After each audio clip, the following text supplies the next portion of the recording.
মুক্তিযুদ্ধের গণ আন্দোলন থেকে এই পর্যন্ত 57 বছর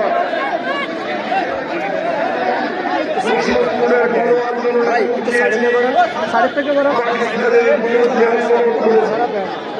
একাত্তরে মুক্তিযুদ্ধ করেছি। এই দেশ ও আফ্রিকাকে একজন মুক্তিযোদ্ধা হিসাবে আপনারা যে সময় যখন যেভাবে এই দেশ ও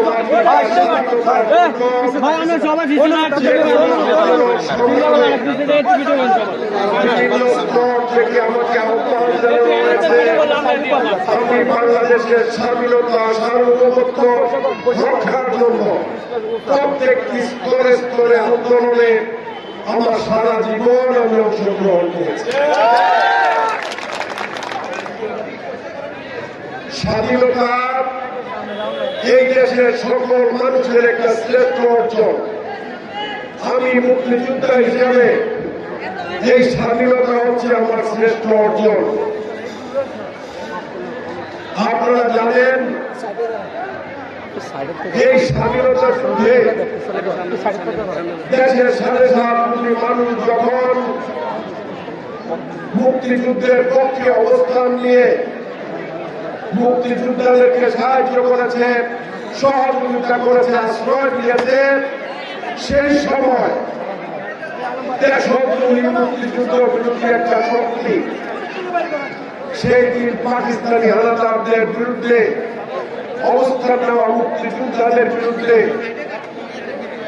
রাজাকার আলবদর আল-শামস বাহিনী গঠন করে মুক্তিযোদ্ধাদের বিরোধিতা করেছে।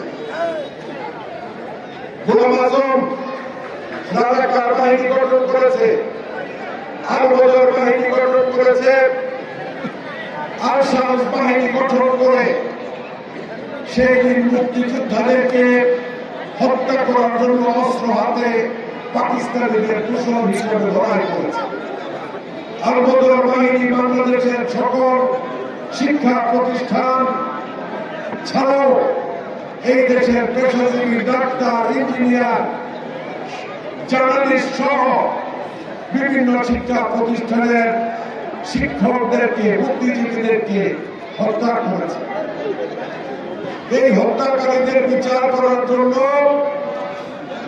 সেদিন 1973 সালে মরহুম শেখ মুজিবুর রহমান মানবতা বিরোধী আইন করেছিলেন।